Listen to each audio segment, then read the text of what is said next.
වෙළඳ අමාත්‍යවරයා ලෙස කටයුතු කළ සමයේ ලංකා සත්ව සායතනයේ සේවකයින් ඔවුන්ගේ නිල රාජකාරී වලින් ඉවත් කර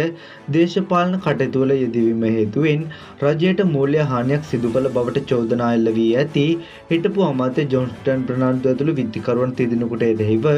අල්ලස්ව දූෂණ චෝදනා පනත යටතේ ගොනු කර ඇති නඩුවේ වැඩිදුර විභාගය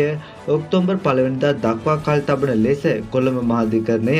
ජූනි 3 වෙනිදා නියෝග කළා. මෙම නඩුව කොළඹ මහාධිකරණ විනිසුරු RSS සපවිද මහතා ඉදිරියේ ඊයේ කැඳවනු ලැබූ අවස්ථාවේදී අප මත මුදා හැර සිටින විත්තිකරුවන් වන හිටපු වෙළඳ අමාත්‍ය ජොන්ස්ටන් ප්‍රනාන්දු,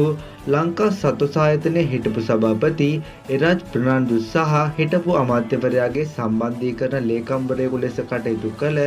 මොහොමඩ් ශාකිර් යන තිදෙනා අධිකරණය හමුවේ පෙනී සිටියා. එහිදී අල්ලස් කොමිසමේ නිලධාරීන්ගේ මෙහෙයවීම යටතේ පැමිණිලිකරුගේ සාක්ෂිකරුවන්ගෙන් සාක්ෂි සටහන් කර ගැනීම සිදු කෙරුණි.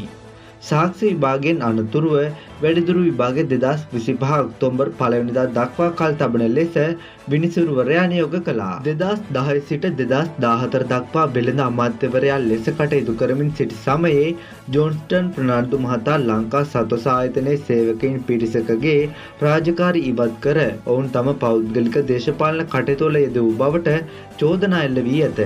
මෙම ක්‍රියාව තුළින් රජයට මූල්‍ය හානියක් සිදු වූ බවත් එය අල්ලස් පනතේ 70 වෙනි බගන්තිය යටතේ දූෂණයක් ලෙස සැලකෙන බවත් පවසමින් නීතිපතිවරයා විසින් මෙම නඩුව ගොනු කර ඇත. මෙම චෝදනා සම්බන්ධයෙන් විත්තිකරුවන් තිදෙනාට එරෙහිව ගොනු කර ඇති නඩුව රටේ අල්ලස් හා දූෂණ විරෝධී පියවරවල කොටසක් ලෙස විශේෂ අවධානයක් ලබා ඇති අතර ඉදිරි නඩු විභාගයේදී මෙම චෝදනාවල තත්ත්වය පිළිබඳව තවදුරටත් සාක්ෂි ඉදිරිපත් කිරීමට නියමිතයි.